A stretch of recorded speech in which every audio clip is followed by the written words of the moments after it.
fine. Not all of you can come in front because it's a big auditorium. He will feel good if he. This is people. I can't see cursor. Yes. What? Cursor, cursor, cursor. कहाँ है? हाँ, उठा लीजिए.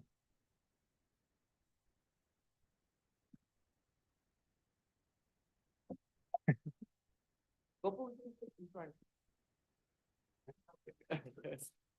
Hi, Gopal. Amartya. काम करता है ना? Okay, good.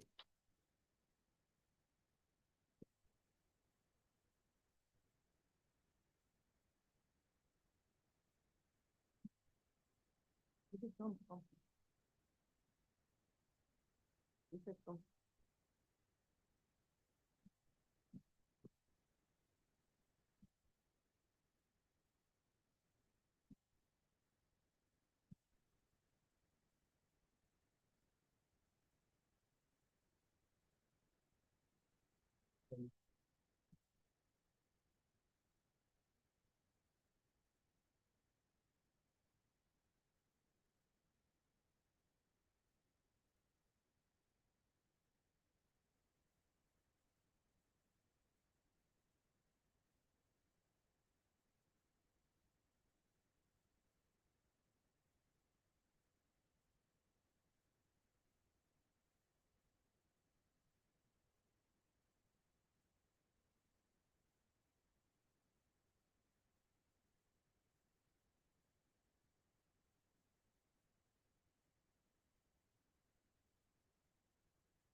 It looks a bit.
Okay, I think there will be people joining, I suppose, and but let's not wait too long.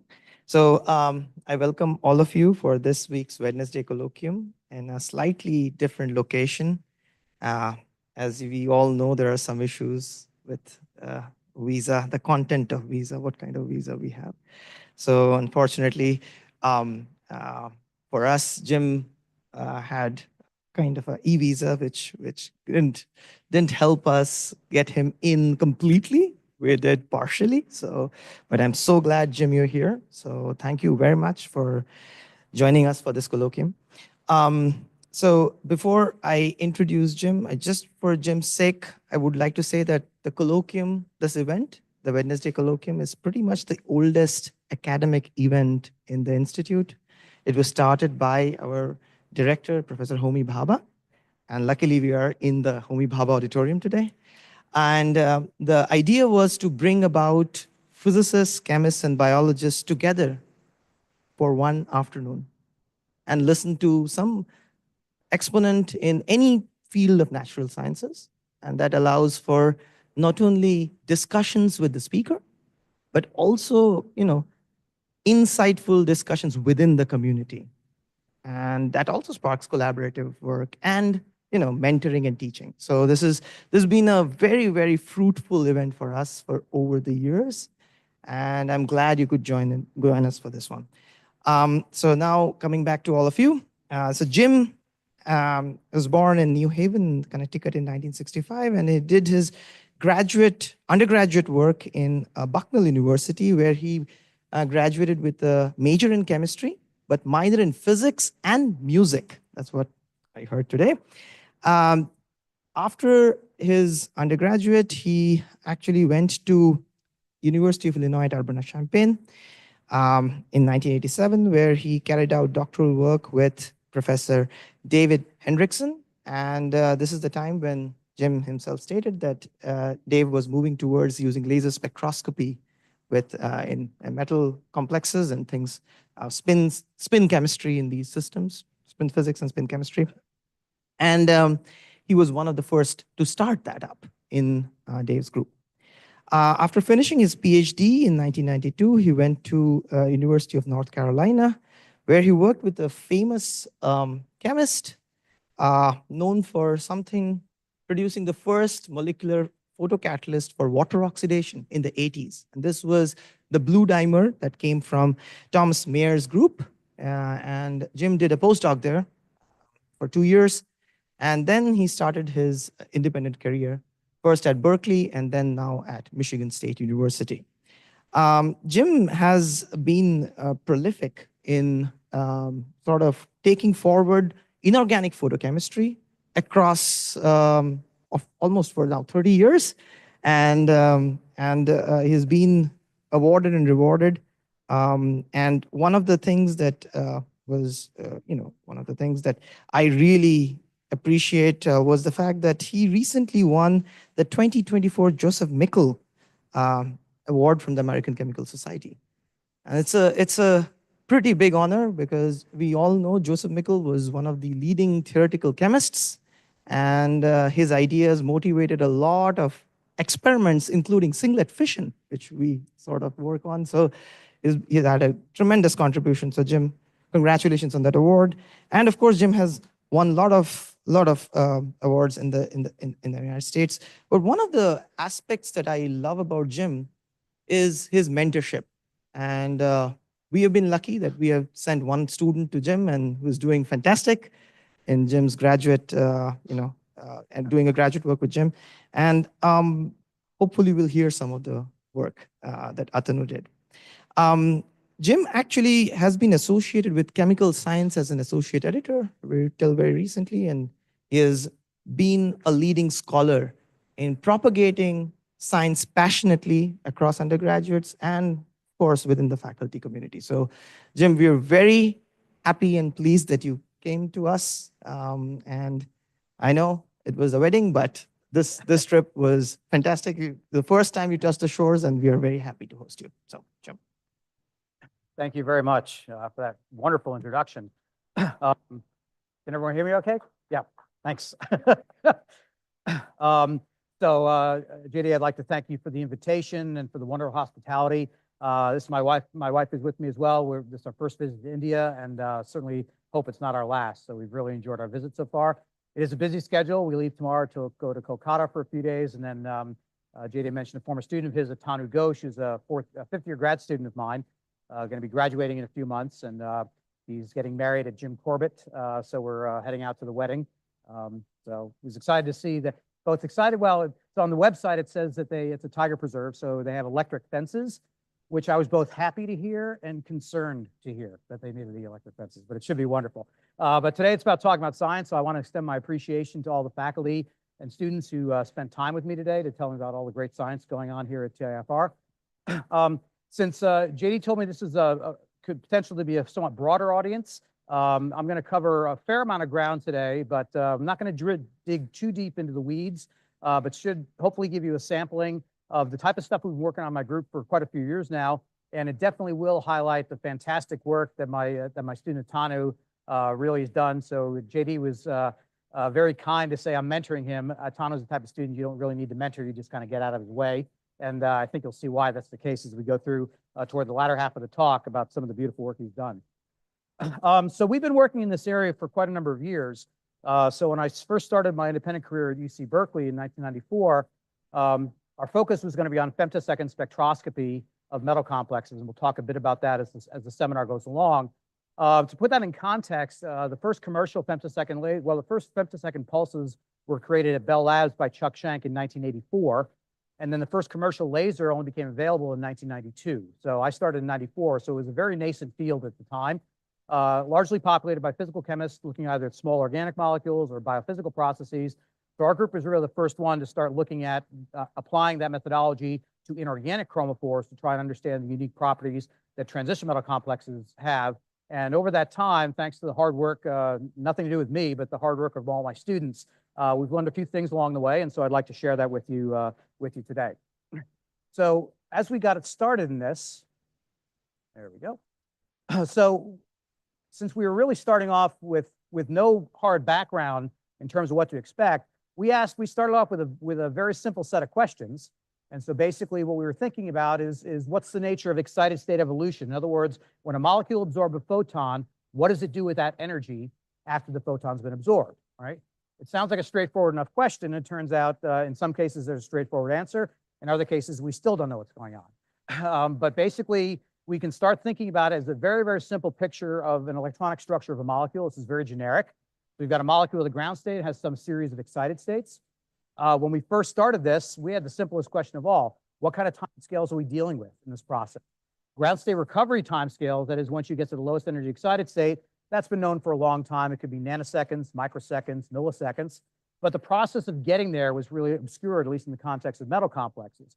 That was the first very basic question we tried to ask. We want to understand something about the mechanism. Ultimately, the mechanism provides us potentially with some information. So what we wanted to try and do is understand what factors influence this process, right? Because our chemists, as you'll see, a big portion of my group is involved in synthetic chemistry. So what we really wanted to try and do was develop sort of structure property insights by iteratively looking at the photophysical properties of molecules, feeding that information back into synthetic chemistry, and sort of close the loop that way to develop a more deeper understanding of how a given compositional variation of a molecule manifests itself in the types of properties that molecule exhibits, right? Because ultimately, we want to be able to control the process of the conversion of light energy into chemical energy. And that's going to be a main theme running through everything I'm going to talk about today. So when we started off with this, the first thing we basically looked at was, what amounts to the hydrogen atom of inorganic photophysics, ruthenium trisbipyridine. This molecule was one that was really first studied in detail by my PhD advisor, Tom Meyer. So his license plate on his car actually is RUBPY, which maybe taking the whole Rubippy passion a little, ought to, at least for healthy reasons, but that's okay. And this actually, the basic electronic structure, the reason we started here was because the basic electronic structure looks a lot like that diagram I showed you on the first slide, right? Relative, now this is overly simplified, but it captures the key elements of the process. So this is the molecule we first started to look at in my group at Berkeley, and we understood some initial processes. So this is actually the first paper that came out of my group in 1997, which sort of identified the time scale. Turns out this is on the order of hundreds of femtoseconds. So these are very, very rapid processes, which necessitate the use of ultrafast spectroscopy in order to get to the chemical questions that we're trying to tackle. And then we looked at the role of solvent, because these are so-called charge transfer states. We'll talk about those a little bit more as we go on. But charge transfer states are characterized by separating the charge. So in this case, we're taking an electron from the metal center, putting it out into the ligand. That's creating a dipole. When if your molecule is in a dielectric medium like a solvent, that's going to influence a solvent. So we looked at those types of processes as well. But this really formed our baseline entry into understanding the photophysical processes of metal complexes, but ultimately led us to the question of how exactly can we leverage the properties of these molecules in more applied veins along the lines of light to chemical energy conversion, right? So let's just take a foray into that type of question. So basically, broadly defined, we're talking about converting energy in the form of light into energy in the form of chemical potential. And chemical potential is ultimately what drives chemical reactions. Now, that potential could be used in a lot of contexts. We'll talk about those in a second. But this is the basic overriding idea. And its primary inspiration, of course, is in nature and photosynthesis, right? So in the photosynthetic assembly, what you've got is a very complex bit of machinery that basically its job is to absorb light, transfer an electron across the membrane. That creates a charge separation. That's your chemical potential. In the case of photosynthesis, that triggers the production of a proton gradient, which ultimately drives ATP synthesis. And a wonderful side product that we get to take advantage of from that is oxygen, right? So in the context of sort of synthetic approaches to this, if you will, what you basically are trying to do is replicate this process in a sense. We're not trying to make oxygen, right? But we are trying to basically take advantage of converting light into chemical potential and then do something with that chemical potential. So think about this in the context of so-called artificial systems. Basically, you can boil down the process and be it solar energy conversion or photoredox catalysis, anything where you're trying to convert that light to chemical energy, you're basically talking about having several tasks that you want to do. You've got 3 jobs, right? You have to absorb light. That's the energy input to the system. You're going to use that light to separate or reshuffle charges, basically taking things away from their equilibrium configuration.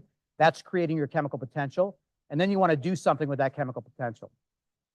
The applied aspects really boil down to what you're doing in that third step.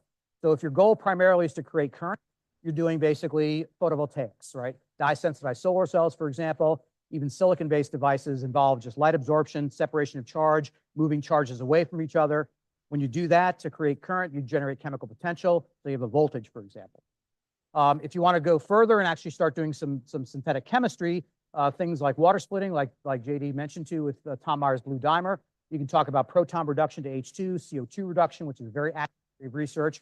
All of these things involve basically taking that non-equilibrium configuration of excited state potential and doing something to couple it to catalyst to get some chemistry to happen that otherwise wouldn't occur had you not put the photon into the system to begin with. And then since 2008, a really active area of research that I'll talk about toward the end of the talk is photoredox analysis. And this is essentially using the properties of these chromophores to actually drive chemical synthesis, right? A way to think about this is that if I use 500 nanometer light, that's 20,000 wave numbers of energy, right? That's 100 times more energy than you have available at thermal energy at room temperature, which means you can get to chemical transformations that you simply could not possibly get to thermally without baking your molecules or boiling off your solvent, right? This is really, there were nascent efforts in this in the 60s and 70s, but it really transformed in 2008 with my friend Dave McMillan's publication, first example of this. Now this is a rapidly expanding field. It's found its way into pharmaceuticals and other areas of industry, and it's a really burgeoning area where the synergy between knowledge from organic chemists, inorganic chemists, and physical chemists can really be combined to go into directions that no one of those sub-areas could possibly have done on their own, because we're basically leveraging everyone else's expertise to sort of go in new directions, right? And in all of these cases, basically light represents the mechanism to push an uphill reaction, right? So all the reactions we're going to be talking about fundamentally are endothermic reactions. Light is the input to drive that reaction uphill and make it thermodynamically viable. In the context of transition metal complexes, you've got a lot of flexibility. So I'm an inorganic chemist. So everything I'm going to talk about today deals with transition metal complexes. This is not to say that the organic systems can't do it as well. There are lots of variables that you can leverage with organic chemistry, but inorganic compounds offer some unique possibilities. And so basically, if you create an excited state, and I'll go back to my Rubippy example right here, that excited state has about 2 volts of energy associated with it, right? Which is a lot of energy. Again, this 500 nanometer light type of argument, right? So the molecule can do a lot of different things with that energy. One possibility, for example, is I can take that energy and transfer it to some acceptor of some kind. This is sort of analogous to what initially happens in photosynthesis. The light harvesting complex captures all this energy, funnels it down to the special pair to create the charge separation, and photosynthesis takes over from there. This can happen by a couple of different mechanisms. You can also get this excited state to engage in electron transfer instead of energy transfer. So the excited state could donate an electron to something, or it could take an electron from something else, right? And a lot of times, all these processes are all equally possible from an energetic point of view at the same time. And so what it boils down for the chemist to do is begin designing constructs that will allow you to impart some degree of selectivity in this process, right? And so the more we can understand the fundamental aspects of how these excited states are formed, how they're differentiated in terms of ultrafast dynamics and excited state processes, that then again can feed us back into synthetic chemistry and begin designing chromophores to do very task-specific efforts for this light energy conversion process, right? Now, the one thing that's I think not as widely appreciated as probably it needs to be about this whole thing is that all of these three processes all require compounds or materials of some kind to get to work, right? The most material intensive aspect of this entire process is the light absorption part of the problem, right? There are a lot of industrial processes, for example, that use very rare elements. So for example, hydroformylation uses a rhenium catalyst. As you'll see in a second, rhenium is one of the least abundant elements on planet Earth. But if you have a catalyst doing a dark reaction that's very robust, undergoes millions of turnovers, and you can recover it, you probably don't need a lot of material, right? All our cars have catalytic converters with platinum. There's not a lot of platinum in there, but it's basically a robust catalyst that goes over and over again. The case of light absorption is entirely different because the light density hitting the Earth's surface is about 100 milliwatts per square centimeter, right? Per unit area, that's just not a lot of energy. Now, nature solves that problem by creating trillions of trees with trillions and trillions of leaves. So for a synthetic construct, you got to think about the light absorption part of the problem as basically, what am I going to prepare or use that's the analog of a leaf? And by definition, I need to be able to make a lot of it in order for me to get the process to occur. So the catalysis aspect, maybe not so worrisome about material availability. The light capture part of it is enormously important, right? Which brings us to the sort of driver of all the research that we're doing currently in my research group, is how are you going to affect that? What kinds of elements are you going to rely on? Now, I talked in the first few slides about ruthenium tris-bipyridine, and a lot of the advances in solar energy conversion over the past 40 years have focused on ruthenium tris-bipyridine or its analogs, and it's taught us a tremendous amount about how these things work and what types of factors you have to worry about. The problem is you're not going to solve these problems with ruthenium, right? Ruthenium is about the third or fourth least abundant element on planet Earth. So it's simply, so any solution for light to chemical energy conversion using ruthenium, it's simply physically impossible to scale.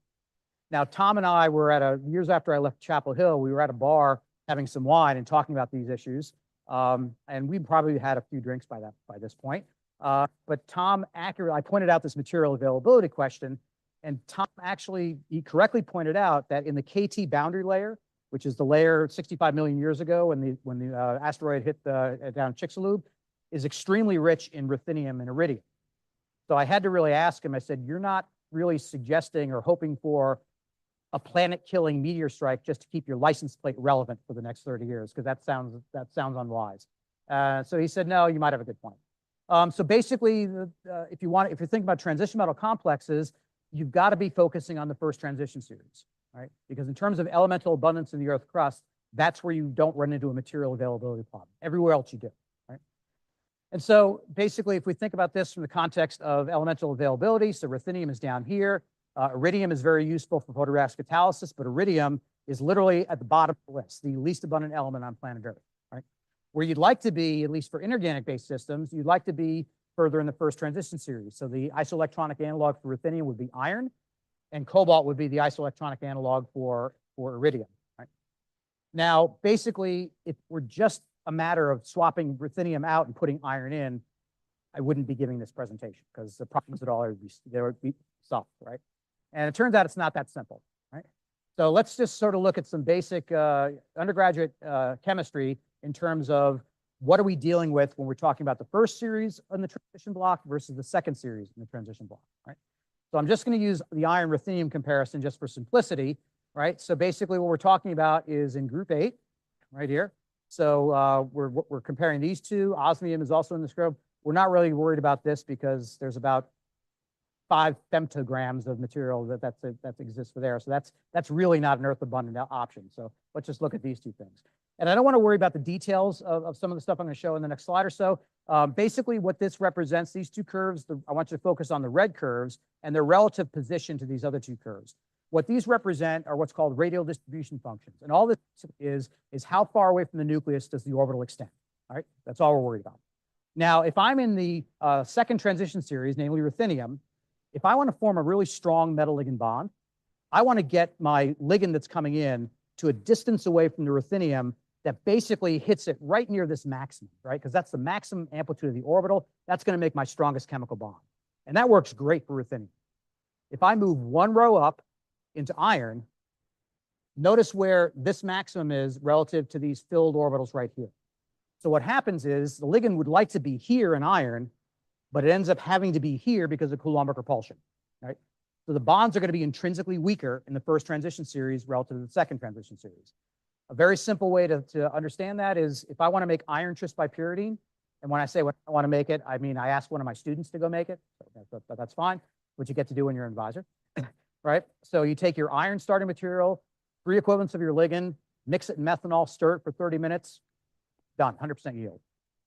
If I go 2 rows down to osmium to make that same compound, I take my osmium starting material, I take my ligand, I dissolve it in ethylene glycol, antifreeze, and I reflux it for a week. And that's how I get the compound, right? That difference in reactivity translates, it turns out, into the optical properties of the molecule, specifically the excited state dynamics that the molecule observes, which prevents us from basically just taking ruthenium, pulling it out, and dropping iron in place, right? And so you can set, so those are the more chemically inclined in the audience. When you're undergrads, you might have seen this Navier-Stengel diagram. If you don't know what that is, it'll go away in a few minutes. There are several 12-step programs, therapy sessions online you can take, which will get this out of your mind, so don't worry about it too much. It's some kind of nightmarish Rorschach test, I guess. But basically, what I want to show here is all I'm talking about on this x-axis is how strong the metal-ligand interaction is, right? And so for ruthenium, where I'm going to be is going to be basically way out here. And so what I've drawn here is that charge transfer state I showed in the first slide, right?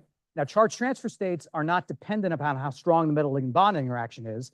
If you're talking about what's up here, a metal to ligand charge transfer, you can think about its energy as how hard is it for me to take an electron out of the metal, and how hard is it for me to drop an electron into the ligand, right? That's roughly the energy of the charge transfer state. It doesn't really depend on how strong that bond is. It turns out in ruthenium, because the bonds are so strong, these states, which are all centered on the metal, they're so-called ligand field states, are really high in energy. So the lowest energy excited state in that ruthenium complex is this charge transfer state. It has 2 volts of potential. It has charge separation. So there's your chemical potential, right? So it's got a volt of oxidizing horsepower. It's got a volt of reducing horsepower. And more importantly, this lasts in solution for a microsecond. Now, that may not sound like a long period of time, but if you're doing bimolecular diffusional chemistry, that's 1,000 times longer than diffusion. Diffusion's on about a nanosecond time scale. This is lasting 1,000 times longer, right? Which is great. It means you can do whatever you want. That's why this works so well. But what happens when you go to iron? Well, because of that weaker bond distance, what happens in the case of iron is we basically go there, right? The charge transfer state still exists, but now these metal-centered states, which were not a problem in the case of ruthenium, don't dominate the absorptive properties of the molecule, but they dominate everything that happens after that, right? It's that excited state evolution process. And in fact, so if you sort of draw these as something photophysics people like to do in terms of potential energy surfaces, for this ruthenium compound, I can excite the molecule anywhere I want to. It rattles itself down here, and I've got 1,000 times longer than diffusion to do all sorts of chemistry. If I do the same thing with iron, I excite here, it doesn't just go to here, it rattles down here, right? Now, these are excited states that are on the metal, so they don't separate charge. Defining the chemical potential we need is a little bit more difficult. But more importantly, whereas this lasts 1,000 times longer than diffusion, this lasts 10,000 times shorter than diffusion. So we published our first paper on this in 2000, which showed that that charge transfer state in iron, where it's a microsecond in ruthenium, it's 100 femtoseconds in iron, which basically means that state is formed and it's gone before I can use the energy I've stored in it. That's why you don't see all these artificial photosynthetic schemes using these first row metal complexes. I've used the example of iron, but the same situation occurs pretty much anywhere you go across the first transition series. So the basic, yeah, question. It does. The ligand is what lets you modify this. So we'll get to how you modify that in just a second. Yeah, but you're exactly right. And yeah, by the way, if people have questions as I'm going along, I don't have to get through all the slides I've had. So if you have questions, I'm pretty easygoing. So just fire away with questions. So basically, what my research group has been trying to do is how do we get around this problem, right? How do we start making this compound behave more like this compound up here? Or if we can't quite do that, can we find some utility out of these low compounds? I'm going to show examples of research that we've done over the last several years that tap into both of those questions. But that's the essential scientific problem that frames pretty much all the research in this area that's going on in my group. is to basically start making these compounds behave like these. So now we can replace the rare element like ruthenium with more scalable earth abundant solutions from the first transition series. Right? Yep. You mentioned essentially that it was also about the turnover number or something like that, right? Well, that's going into catalysis. So all I'm talking about right here is the light absorption part of the problem, not really the catalysis. Right, but because when you compare the abundance, I mean, the reason you're going from ruthenium to iron is because, I mean, like, you want something essentially that is more abundant because, I mean, it's an intensive process. Is that correct, actually? Well, but only for the light absorption, not the catalysis part. You can couple these to things that are rare catalysts to do dark reactions. This is all about the light absorption. So basically, I need a lot of this material to capture enough light to start doing anything. All right. I see. But then if I look at just the light absorption part, then forget about the catalysis. Yeah. Then, I mean, like, is iron actually necessarily the best actually as compared to? Yeah. So if I look, let's look at the charge transfer excited state as just an example, right? The molar absorptivity or the absorption cross section of the iron compound is basically exactly the same as the ruthenium, right? But I can make, 1,000,000 times more of the iron compound for every one molecule of the ruthenium one I can make, right? Then that's the critical issue. That's the critical issue. Okay, so I'm going to give you a couple of vignettes from a synthetic point of view before I transition to some stuff that's more associated with the title of my talk. So as I mentioned, we do a lot of synthetic chemistry in my group. In fact, one thing I encourage students to do is basically sample all aspects, the entire arc of the research, from synthesizing the molecule to studying its photophysical properties, and then understanding how you feed that back into synthesis, right? And so from the synthetic perspective, I'll just give you a couple of quick examples before we dive into some more details. A number of years ago, we had this idea of trying to use symmetry as a design tool. Turns out that didn't work, but it gave us other opportunities, which I'll talk about in just a second. We came across a compound based on ruthenium that was published in 2009 that looked interesting in terms of the ligand framework. So we decided, can we try and make the iron analog? Of course, as fate would have it, you can't just take the ruthenium starting material and use iron instead because that chemistry doesn't work. So my student Lindsay had to come up with a new route to make the molecule, which she did. And basically the compound you produce looks something like this. So this is a 6-coordinate iron, and I've got 6 purity, so 2 ligands. So one of the ligands basically is like this, another one's like this. The thing about this molecule is that it's perfectly octahedral around the middle, right? And for reasons I don't have time to go into, we had some expectations that might affect the timescale of excited state dynamics. So when you look at the geometric details of this system, all the iron-nitrogen bond distances are exactly the same. The cis angles are almost a perfect 90 degrees, and the trans angles are 178, close to the perfect 180. That's in contrast to what you find for other more common polypyridals. For example, this bis-terpyridine, that trans angle is 160, so it's highly distorted, and the cis angles are 80 degrees. So these are much more distorted, even though we approximate them as octahedral, and the same situation arises in iron tris bipyridine. Now, unfortunately, when we actually carried out some of the ultrafast dynamics, so this new ligand basically looks like this. Where is it? There it is. So now you got the same angles. This cis here is 90 degrees. This is 180. So we were really excited about that. As what typically happens in research, it totally crashed and burned. Didn't do anything we thought it was going to do, right? I tell my students, the only worthless experiments you do are, number one, something you already know the answer for, unless you're reproducing your results, which is very important. Or number two, an experiment where you don't have your brain in the on position, right? I would say 95% of the most exciting science that we've done in my group over 30 years has been the result of stuff that didn't do what we thought it was going to do initially, right? And there's going to be a good example of that from Atanu's work toward the end of this presentation. But this actually turned out to afford us some interesting other possibilities, right? And so this is just to highlight what you can learn from synthetic chemistry. So basically, my student, John Yarrington, who's now a postdoc at Brookhaven, at Argonne National Laboratory, decided to expand on this chemical motif by doing a lot of organic synthesis that he worked out. And by putting various derivatives on the periphery of this molecule, we can begin selectively manipulating the optical properties. Because remember, the absorption cross-section is our mechanism for capturing the photons and producing excited state energies in the molecule, right? If you can have synthetic control over that, that's a very powerful tool for designing things later on down the line. And so what we found with this particular system is, and here's an X-ray crystal structure. This particular one, we simply install the phenyl group on the backside of this ring right here. When you systematically change the substitution from this ring here instead to this one over here, what you find in the absorption properties is you can differentially change what wavelengths of light are more efficient at capturing photons, right? So this is a process which we can use synthetic chemistry to tailor. So for example, here, I'm systematically putting phenyl groups or electron withdrawing groups on this, on the central ligand here. That's selectively changing my absorption cross-section here without touching this. And then if I put it on the periphery, I do the opposite. So now that gives us all different kinds of tuning forks to change how the optical properties of this molecule are tuned to the light source that we might want to use, right? That's just one quick example. Another example is in terms of trying to modify the energies of those states. Remember in that slide, I told you that these metal-centered states were really low in energy. The question that was asked was, you know, can you select a ligand that might actually modify that? We thought that would be a good idea as well. And so we tried to start looking at that. And so the molecules that we developed, we started with this basic compound right here. Now, from an inorganic chemistry point of view, so what happens with the photophysics, don't worry again about the details of this. What you'll have to take my word for is this basically represents very typical iron photophysics. My charge transfer state is formed. It goes away in 100 femtoseconds, and then eventually finds its way back to the ground state in about a nanosecond. So that's garden variety stuff. What we decided to do is, okay, what if we start, as was asked, changing the ligands? So we basically went to another compound and said, okay, instead of having one of those ligands like that, we're going to put these two cyanide groups. And so without, you'll have to take my word for it, cyanide is a much stronger ligand bound to metal, than Fen is, which means I'm going to start moving myself toward the right on that diagram I showed you before. Now, it turns out that wasn't quite enough horsepower to do what we wanted to. The kinetics are a little different, but you can see qualitatively, these two plots look more or less the same. All right, so now let's take this a step further.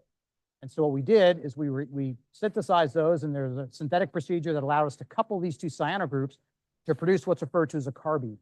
Now, carbene is a carbon-based compound that's a very strong sigma donation ligand to a metal center, which means I'm pushing myself way further to the right in this case. Now, when we do that, what you can see here, again, without worrying about the details, you can see that qualitatively, these spectral traces are very different than what's over here, right? So I'm going from here to here, we've introduced a discontinuous change in the photophysical properties of the molecule. The optical properties have stayed largely the same because the main light absorber are these two Fen ligands right here. So basically what this procedure shows is you can kind of orthogonalize the dual tasks you're asking a molecule to do, light absorption and excited state energetics, right? And so when we put all these stuff together, it's detailed in this manuscript. You can generate a diagram like this, which is a bit more detailed than what I showed you before. But the basic idea is when I go from this ligand framework to this one, I change some things, but when I go to these really strong ligands, suddenly I change the system quite dramatically, which has implications for ability to engage in other kinds of chemical reactions, right? So these are just sort of two vignettes just to demonstrate one way in which we're trying to use synthesis to modulate that picture that I showed you before, right? What I want to transition to now, and for the bulk of the remainder of the talk, are the two major thrusts that we've been looking at in terms of trying to understand in greater detail how we can manipulate these processes as chemists, right? And so this is going to drop us into a field referred to as coherence, right? So now some of these, I'm going to gloss over some of the details just in deference to the breadth of the audience, but this is basically our effort to use the fastest scale spectroscopy known to teach us what we need to do for synthetic chemistry, right?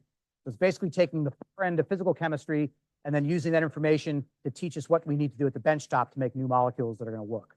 Right? So what is coherence? Well, basically, generally defined, it's basically phase and amplitude relationships. Right? The simplest thing that we're familiar with is you're sitting in traffic behind a car, which from my experience today, that's not an uncommon occurrence here in Mumbai, is to sit behind a car in traffic. And you have a turning signal on. And we've all had this. So the car in front of you, the frequency of the signal is different than yours. But then at some point, they get in sync, right? They become in phase. That's a form of coherence, right? From a chemical perspective, there is actually a form of coherence that we are all familiar with, but we never call it coherence. We all know as chemists that these are two ways we can draw benzene. We also know that neither of those two are correct, right? And that what really exists is basically this. It's a superposition of those two states. That superposition of those two wave functions is coherence, right? The reason we don't talk about it as coherence, remember I talked about this, the phase and amplitude relationship are preserved over space and time. Well, this coherence, the time scale is infinite, right? Because that's the definition of the wave function. So in this case, what we have is coherence between these two quantum mechanical descriptions of your system to produce something like this. That's a form of coherence, right? That's not the coherence that we're going to try and leverage.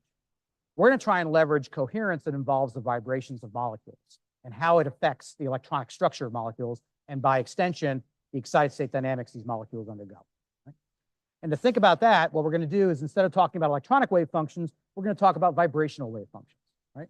And so we've all had quantum mechanics as undergraduates. We think about a harmonic oscillator, and we can think about the vibrational wave functions that characterize a harmonic oscillator.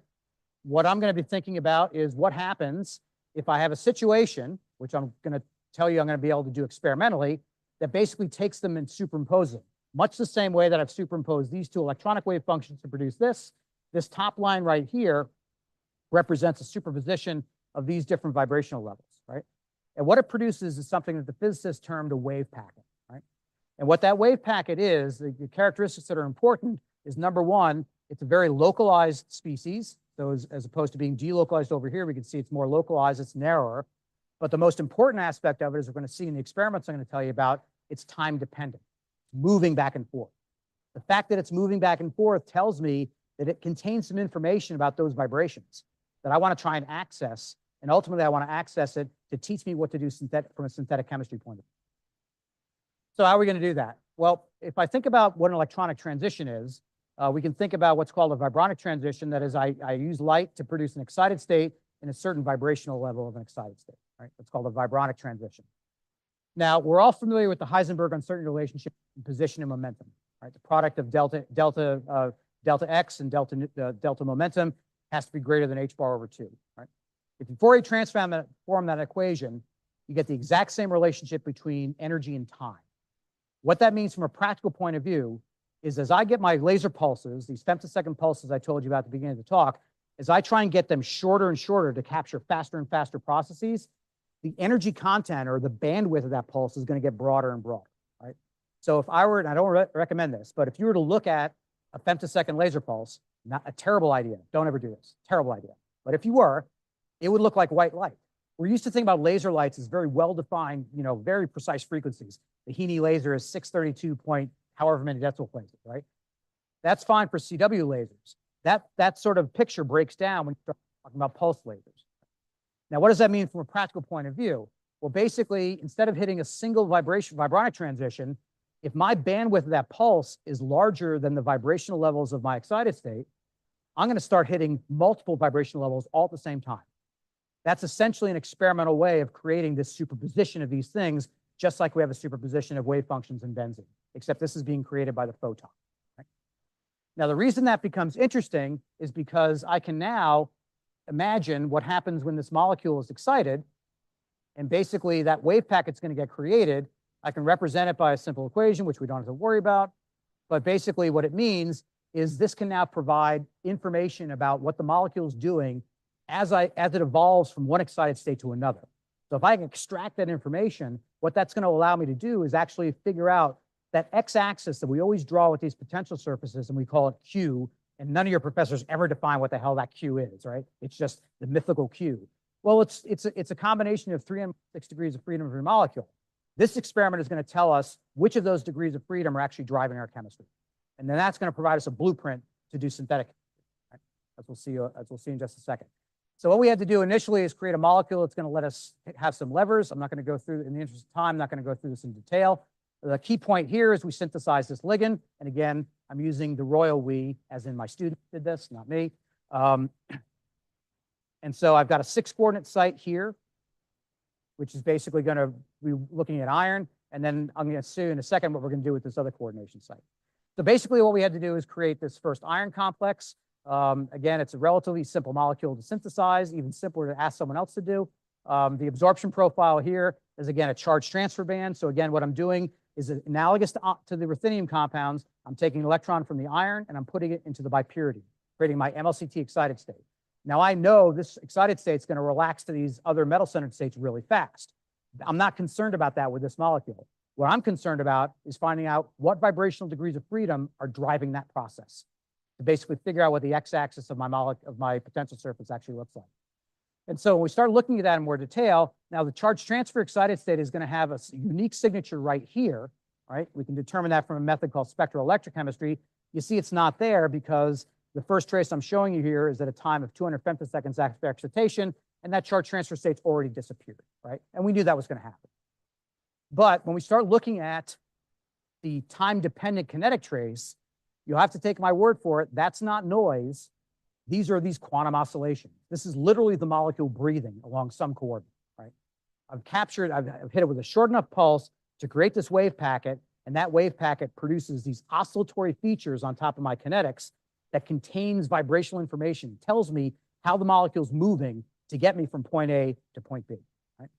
And so when I go ahead and Fourier transform that and I deconstruct it, what I can eventually do is create a visualization of how the molecule is actually moving as it evolves from the charge transfer state to these low energy excited states. And so there's a lot of stuff going on in this excited state, but what I want to draw your attention to are these large amplitude motions that are happening at the top and the bottom of the molecule. That's that aliphatic portion of the thing that I said was a 4-coordinate site. It's moving around all over the place because it's very flexible. So all the energy of the charge transfer state has basically gotten leverage these large amplitude motions. So the simple idea that we had is if these modes are taking me from excited state number 1 to excited state number 2, what happens if I lock those down? What happens if I shut those modes off somehow, right? If that is responsible for me going from point A to point B, I should see an effect of that process in my kinetics of a new molecule. And so what my student Lindsay ended up doing is going back to the drawing to the synthetic bench. And she said, okay, now I will say that the idea that we had was to install copper into that site. So copper 1 really likes nitrogen as a coordination. It likes to be 4-coordinate, so it's going to prefer to go there. Now, of course, as any advisor would, we're trying to guide our students. So I am not ask my wife, I can barely make a sandwich, right? So I'm not a synthetic chemist. But basically, we made this ligand.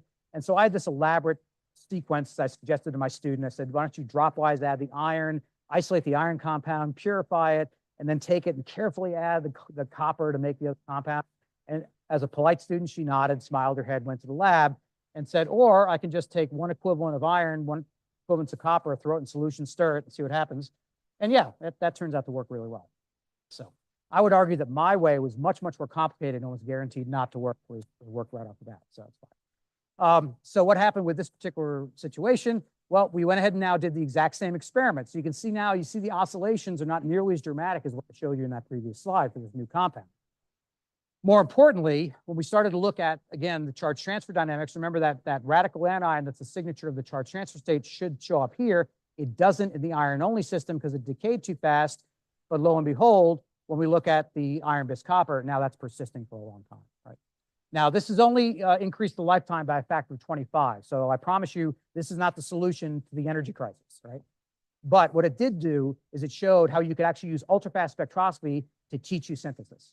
And so we're looking at this now in the context of a larger variety of compounds to try and basically take out of 3n-6 degrees of freedom that a molecule has to in terms of vibrations, what are the critical degrees of freedom that are actually responsible for driving the excited state evolution? If you can control that, you can control the flow of energy in your molecule. Right? So this is ongoing work. Right? Yeah. I'm not sure I understand this data very well, actually. So this, the CT state decays on 200 femtosecond time scale? No, not in this compound. The CT state decays. No, the original. Yeah, the on original. this one, it decays in several picosecond time. Yeah, fine. So, but in the original compound, you actually, got those oscillations, right? Yes. Those oscillations, if I look at them, basically in the first 200 femtoseconds, I don't think I see any oscillations. It persists. So these oscillations do survive barrier crossings, right? So Right, but is it the ground coherence can state survive. or The coherence can survive the barrier crossing. Yeah, but is it ground state or then it's No, excited it's state? going to a lower energy ligand field excited state. I didn't talk about that in detail. It's not going to the ground state. It goes to another state, which then relaxes. It's en route. Yeah, so it's not going to the ground state. Yeah. Yeah, just in the interest of time, I couldn't go through all the details of the photophysics. So that charge transfer state decays to these metal-centered states that I showed in that potential surface diagram, and then that comes back to the ground state. So none of this information is ground state recovery. This is all just them looking at that first stage. Because what we're trying to do in this is, again, address this problem of the charge transfer state lasts for so little time, I can't access it. How can we get to a point where we can start accessing that information? This doesn't get us there, but it shows us a pathway how we can get there.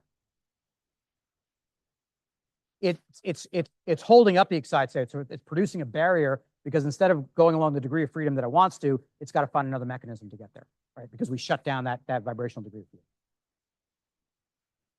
Okay, so with the last part of the talk, I want to talk about, and this is really going to focus on the wonderful work that Atana's been doing over the last couple of years. So I focused so far on these charge transfer excited states.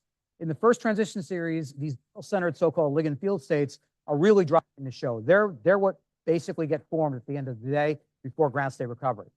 Now, ligand field states are characterized by rearranging the electrons on the metal center. There's no charge separation, so you can't think about the chemical potential of those excited states in the same way you would a charge transfer state. Nevertheless, those excited states are above the ground state, right? So basically, there is an energetic bias. Those are more reactive states than the ground state. So we start to ask the question: if we can't fight City Hall in terms of getting these charge transfer states to react, what can we do with those ligand field states that we are producing? And that's where the research that Atano has been spearheading has really gone into a lot of detail, right? And so for reasons that I won't have time to go into, we started to look at some cobalt-3 complexes, which are isoelectronic. So cobalt-3 is in group 9. So 3+ oxidation state gives me a D6 valence configuration. Iron 2 is D6. So the exact same electronic states are involved in cobalt-3 as they are in iron 2. And we did that so we can the contrast between the two sets of systems evident. So it turns out these ligand field states, again, like was suggested with the question earlier, by modifying the ligands, you can start moving around along that x-axis of that Tsunabe-Sugano diagram, right? So it turns out with simple substitutions around the bipyridine, you can affect a change in those ligand field states. And by doing steady state spectroscopy, which is detailed in this paper, we can actually determine, for example, that across this series, if I do these different substituents, going from a ring system called pyrrolidine all the way to an ethyl ester, the energy of the lowest energy excited state of the molecule systematically gets higher, right? So basically my ground state's here. We're not going to worry about charge transfer states anymore. That's the other part of the talk. Now we're focusing on the energy of that lowest energy excited state and looking at recovery back to the ground state. And so when I go down that series from pyrrolidine all the way to ethyl ester, that lowest energy excited state energy goes up, right? And we have that from steady state spectroscopy. That's a bulletproof result. Okay, that's advantage for us because now we know where those energies actually are. So now what we can do is we can look at how do the kinetics of ground state recovery, which is going to impact our ability to use those excited states, how does that change as I modulate the energetics of that state? So what we initially started to do is basically have a guess as to what was going to happen. And so basically, if you look at cobalt-3 versus iron 2, and you can think about this from simple electrostatics, if I swap out a +2 ion for a +3 ion and don't change anything else, odds are the metal ligand interaction is going to be stronger, just from electrostatic considerations. And that's actually, that turns out to be true from the field of crystal field theory. Iron tris bipyridine's lifetime is about a nanosecond, right?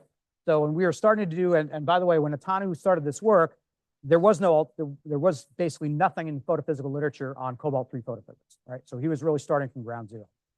So the easiest molecule to look at was cobalt-tris bipi, because that's pretty simple to make. So some of the compound, Atano was going to go downstairs and make a measurement. So we had a little bet, and I said, I'm going to guess, basically the excited state energy is higher. There's more driving force to go back to the ground state, so it's going to be a shorter lifetime. So I said 250 picoseconds, just to pick a number. So about a factor of 4 shorter lifetime than iron tris. We should have had a bet, although I would have lost the bet, as you're going to see in a second. So Atano came back after doing the measurements. I said, okay, what was the number? 250, 300 picoseconds? He said it was 5 nanoseconds, so 5 times longer than iron tris bipi. And he was in his second year at the time. Like, that's nice. Yeah. Why don't you go back and measure it again? Because I'm pretty sure you screwed up. I've since learned that when Atano comes and tells me a result, 99 times out of 99, it's going to be a correct answer, right? So he did everything correctly. So what was remarkable is that as he systematically went from the lowest energy excited state to the highest energy excited state, the lifetime got longer, not shorter. 100% counterintuitive from everything that was in literature up to this point on the photophysics of these types of compounds, right? Increasing the lifetime, not decreasing the lifetime. The expectation that we had sort of follows chemical intuition, right? I mean, if you think about the excited state to ground state recovery as a chemical reaction, if you make that reaction more energetically favorable, it's going to go faster. It makes perfect sense, right? This was doing the exact opposite, right? And the way in which we could understand that is by looking at a theory that developed by Rudy Marcus starting in the 1950s called Marcus theory. He won the Nobel Prize for it in 1992. Even though that's electron transfer theory, it turns out you can apply that same theoretical formalism to what are called here non-radiative decay dynamics. So dynamics that don't involve emission of light, right? And so what does that basically correspond to, right? So essentially, if you think about excited state processes, the thing that follows our chemical intuition is referred to as the Marcus normal region. And all the Marcus, so basically what Marcus theory basically tried to do is it took transition state theory, Eyring equation, things like that, right? From a statistical mechanics perspective, and started to consider the consequence of the nuclei moving in response to your electron transfer rate. So for example, if I have a donor here and an acceptor here, and I transfer an electron, so I oxidize my donor and I reduce my acceptor, right? That's an electron transfer reaction. Yes, there's going to be a free energy change associated with that, but it stands to reason that the geometry, the equilibrium geometry of my oxidized donor is probably not exactly the same as my neutral donor. My reduced acceptor probably doesn't have the same geometry as my unreduced acceptor, right? Those geometric changes are what Marcus considered in formulating his so-called Marcus theory. The structural cost that it takes to make those changes is referred to as the reorganization energy. And so Rudy Marcus developed a theory that basically compared the cost that you make by changing structure, reorganization energy, versus the energy offset you get by doing an exothermic reaction. Right? And so the Marcus normal region is one that conforms to our chemical intuition. So in other words, if I'm going from this state to this state, as I increase the energy of my initial state, that is the reactive state, it's going to get faster. That's chemical intuition. And the reason it gets faster is that basically this barrier, right? So you can think about it as an Arrhenius barrier. That barrier gets smaller and smaller. As that barrier gets smaller and smaller, the reaction rate goes up. That's the so-called Marcus region. Now, what Marcus identified is that that's fine for one regime. That's when the reorganization energy is much bigger than the energy of exothermicity for the reaction. But then he asked the question, what if that situation inverts? In other words, what if my driving force, what if my exothermicity is so big that the energetic cost associated with changing structure is now the smaller part of the problem, right? That led to what he refers to as the inverted region, right? And the inverted region is characterized by the opposite trend of the normal region. In other words, once you push this up, at some point you get to a point where this curve passes the minimum here. That's called the barrier. That means the barrier disappears completely, right? As you keep pushing the energy of that reactive state higher and higher, you now reintroduce this barrier, and so the rate starts slowing down, right? And that was something that Marcus predicted in his first papers in the 1950s and codified in papers a little bit later. No one believed it. It just doesn't make any sense. You make the reaction more exothermic and it slows down. That's counter to everything that we expect as chemists, right? And basically, people spent a lot of time trying to find the Marcus inverted region, right? The reason they didn't succeed because they were doing bimolecular diffusional reactions. And at some point, the act of diffusing together becomes the rate limiting step. And as we all know, measuring kinetics, the only thing you're going to be sensitive to is the rate limiting step. That's when John Miller at Brookhaven National Laboratory and Gerhard Kloss at the University of Chicago developed these intramolecular assemblies where diffusion was no longer an issue, right? And they created a series of compounds where they actually were able to experimentally demonstrate the existence of the Marcus inverted region, right? That was a Jack's communication in 1983 and follow-up papers in 84 and 86, right? And Rudy Marcus came to UNC Chapel Hill when I was a postdoc, and he told me this great story. So he basically, when he saw that paper, Gerhard Kloss sent it to him as a preprint. It was a Jack's communication. And he just wrote, he sent Gerhard Kloss a postcard, and all it said on the back was, thanks, right? So had Gerhard Kloss lived, he passed away in the late 80s, it's guaranteed that he would have shared the Nobel Prize with Rudy in 1992, but he passed away.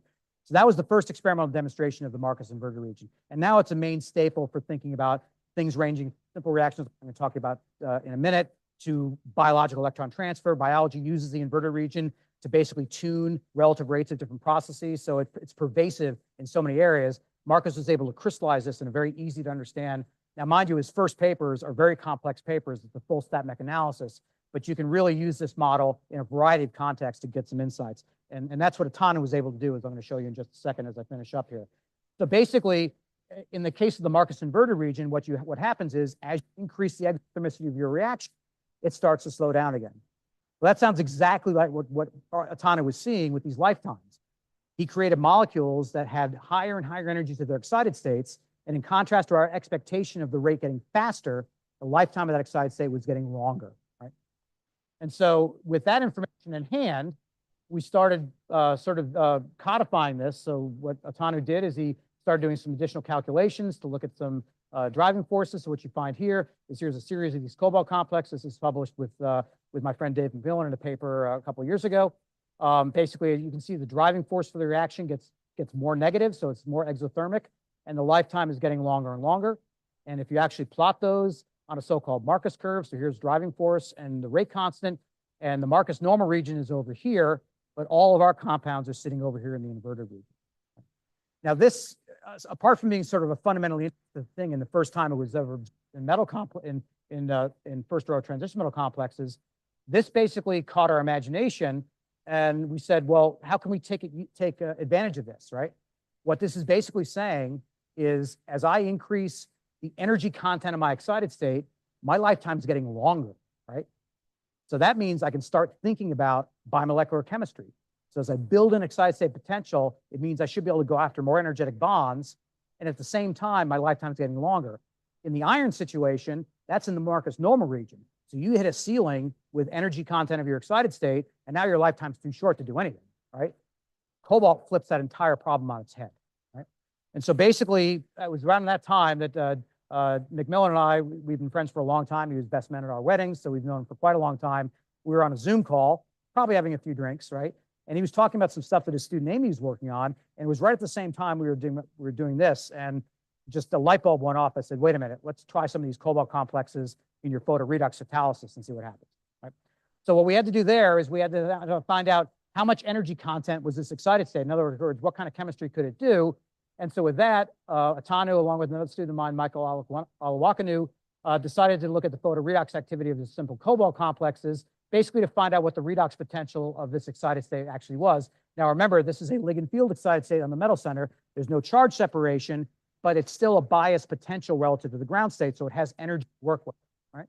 And so what we basically did is we started doing some simple Stern-Vollmer quenching studies. So we're exciting this molecule, and again, it's ligand localized transit, or a metal localized transition right here. We have this compound in solution, and we have a series of compounds that can act as electron donors. The excited state of cobalt-3 is going to act as an oxidant, not as a reductant, right? So it's going to be unidirectional chemistry. And so basically all of these things have varying redox potentials to be oxidized. And so when you go through that type of analysis, what you find is you can create these Stern-Vollmer plots, which essentially indicate what kind of reactivity you have. So when we go to the most easily oxidized system, the 1,4-dimethoxybenzene, it reacts with the cobalt excited state like gangbusters, really, really reactive. By the time you push it all the way to anisole, which is a really difficult compound to oxidize, basically that reactivity doesn't exist. So that meant we can bracket the excited state potential that the cobalt is offering to be an oxidant between those two extremes. And when you do that, you find you have about 1.25 volts of oxidizing power in that excited state. That actually vastly exceeds the iridium-based ones, which was the mainstay for all the oxidative photocatalysts that have been done prior to this, right?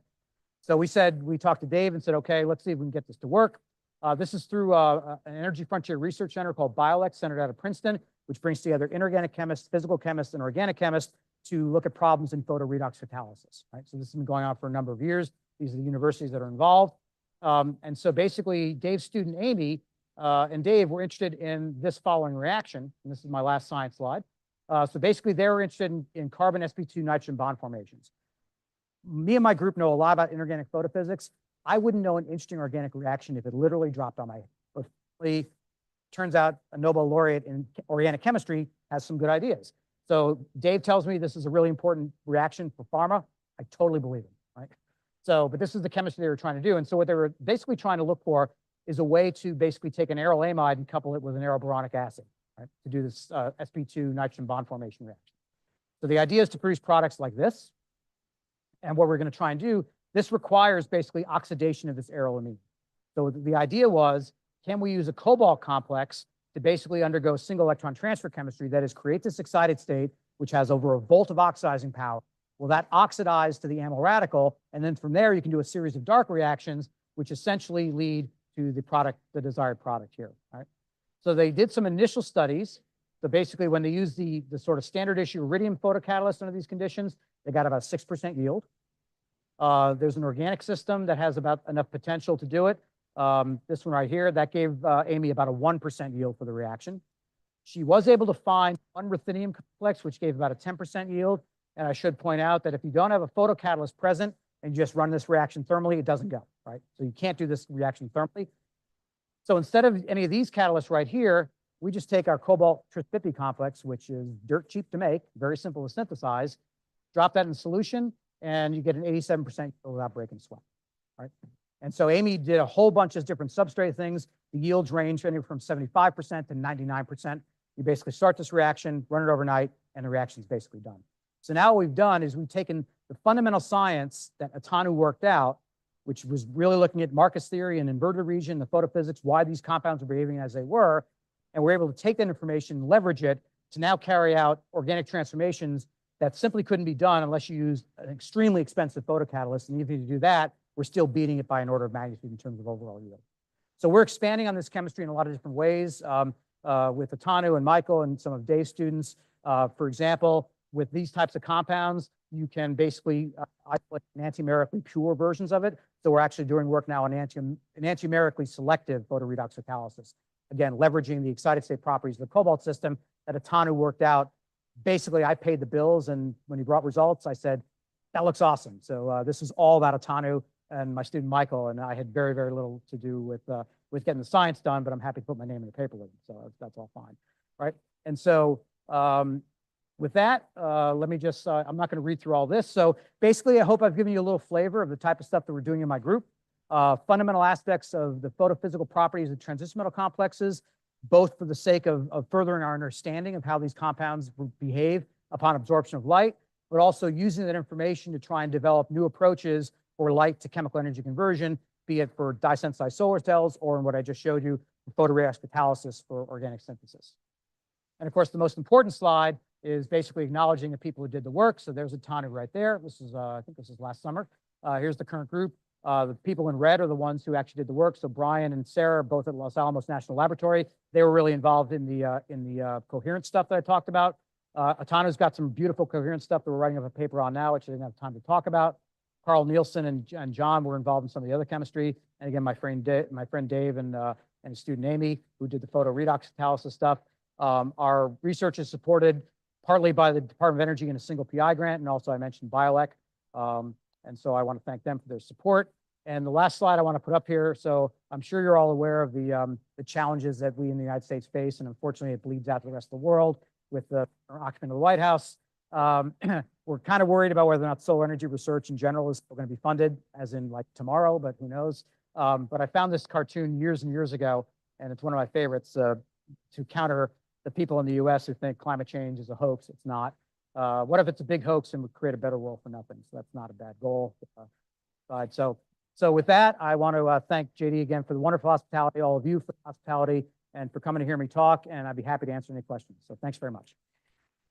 Thank you, Jim. That was fantastic. Thank you, and thank you for being on time. Questions for Jim? Yeah. Kind of dominated by one guy.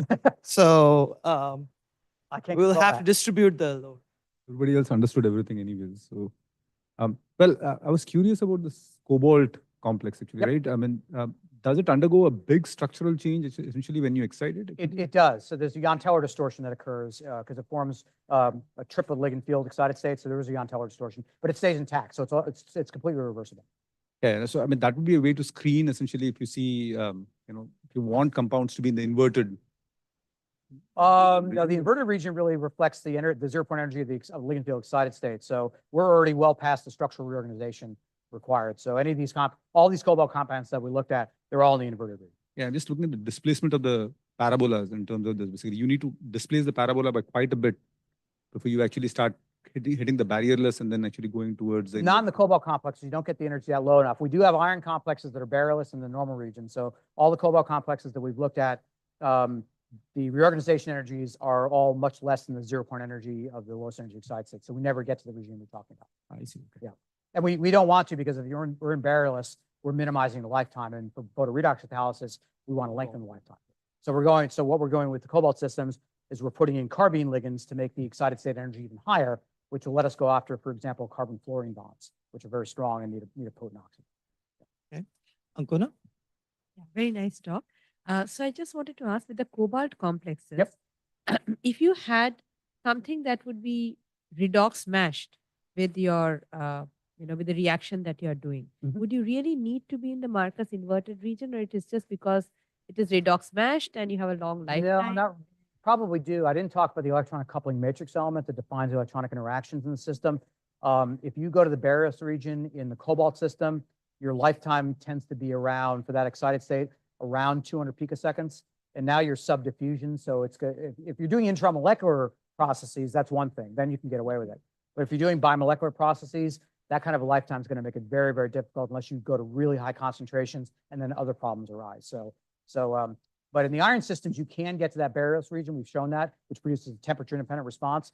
But in those cases, the energies are so low, you don't have enough redox horsepower. So to get to the regime that you want to get into, we'd have to build a molecule that has a lot more structural reorganization associated with it to basically make it harder for that structural change to occur.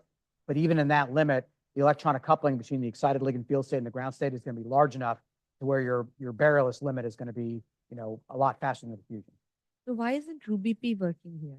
RuBP is a very different mechanism. So the charge transfer excited state in RuBP, the structural difference is almost zero, right? So those have nested potentials. So those are intrinsically in the Marcus inverted region. And so yeah, you can vary that quite a bit. So my indication of this being the first example of the inverted region, that's for sort of coordination compounds of the first transition series. If you're looking at ruthenium, all the behavior of ruthenium systems, it's colloquially referred to as the energy gap law, right? But the energy gap law is nothing more than the Marcus inverted region, right? So all the ruthenium compounds operate in that way, right? So there you've got, but in that case, you don't have to worry about lifetime because even if you have a pretty low energy excited state, you still have 100 nanosecond lifetime. You're still 100 times longer than diffusion, right? So the problem is when you get these ligand field excited states that have very distorted geometries relative to the ground state, those lifetimes are really short because the non-rate decay is so fast. You've got to come up with other mechanisms to make that state hang around long enough to do the chemistry. And that's why the inverted region works. Martha? Hey, thanks for the wonderful talk. Yep, thank you. I don't know if my question is related to what Ancona was asking, Okay. but I just wanted to understand what happens to the non-adiabatic coupling matrix matrix element between the two states when you change the compounds. Yeah. That Marcus. So I'm not on my computer, so I can't show you. So I didn't go over this aspect of it. It's in Atana's Nature Chem paper. And so we carried out variable temperature time resolved absorption measurements, which actually allow us to determine that electronic coupling matrix element. So we actually measured those experimentally. Fit the data to semi-classical Marcus theory. And so the matrix element coupling the lowest energy ligand field excited state to the ground state is on the order of about 20 wave numbers. That's how big, that's how large the matrix element is. If you go to iron, it's much smaller because the spin state's different. So, yeah. All right. And then the matrix element for the thinning one is in the hundreds to 1,000. Kalai? What about the spin states of this excited state? Yeah, so in the case of iron 2, with the exception of some new molecules that are being made by Ken Varmark's group in Sweden and Katja Heinz and some others, that's a quintet state. So the ground state of the iron 2 compounds are singlets, and the lowest energy excited state that's still formed in under 200 femtoseconds is actually a quintet. So the ground state recovery process is a delta S equals 2 process, right? So the matrix element there is like 2 or 3 wave numbers, very small, right? What happens in the case of cobalt is that the ligand field strength is now so large that we go past the crossing points. And now the triplet T ligand field state is the lowest energy excited state, right?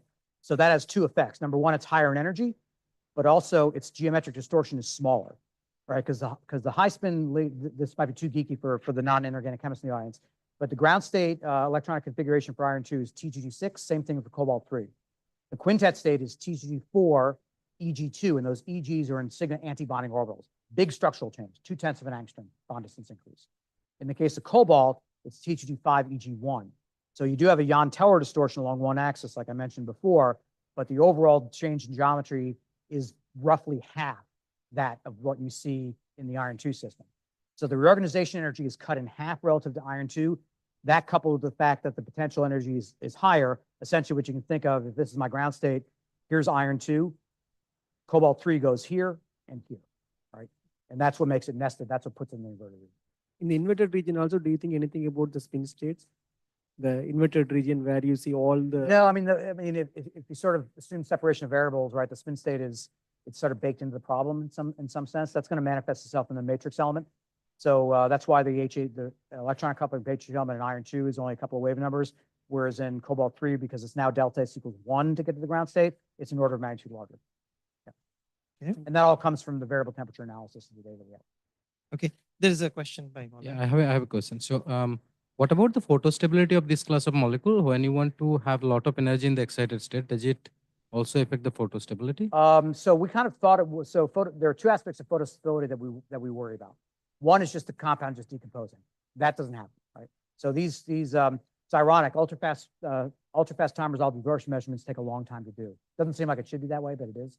Takes longer to do a femtosecond experiment than a nanosecond experiment, which just seems wrong, but that's the way it is.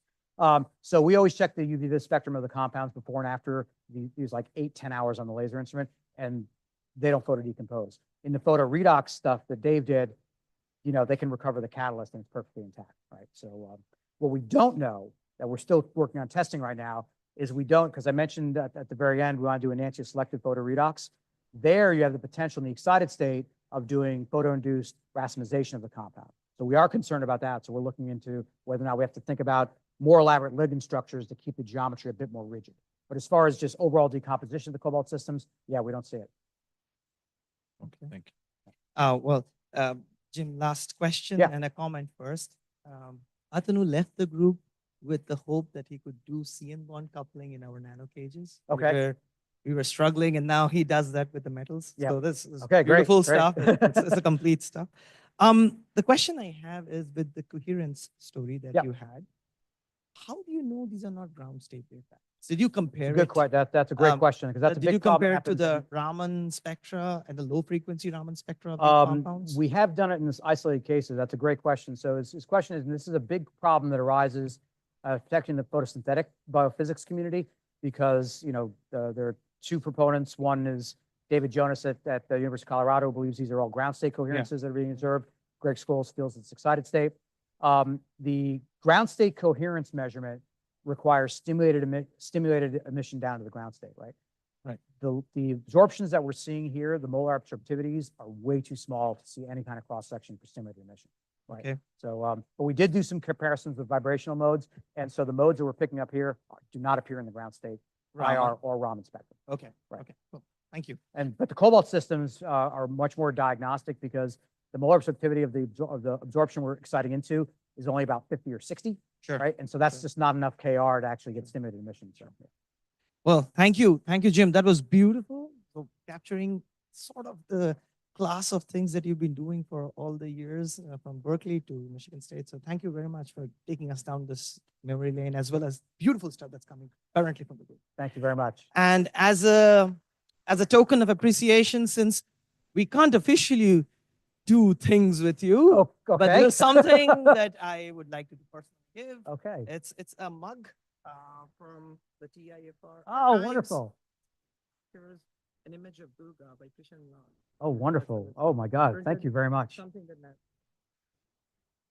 like that. Oh, So- wonderful. Thank you so much. Can we take a picture with if anybody has a cell phone? You want to take this out? You want to take the mug out? Okay, yeah. Let me get this down so I don't drop it. Take it out so I don't mess it up.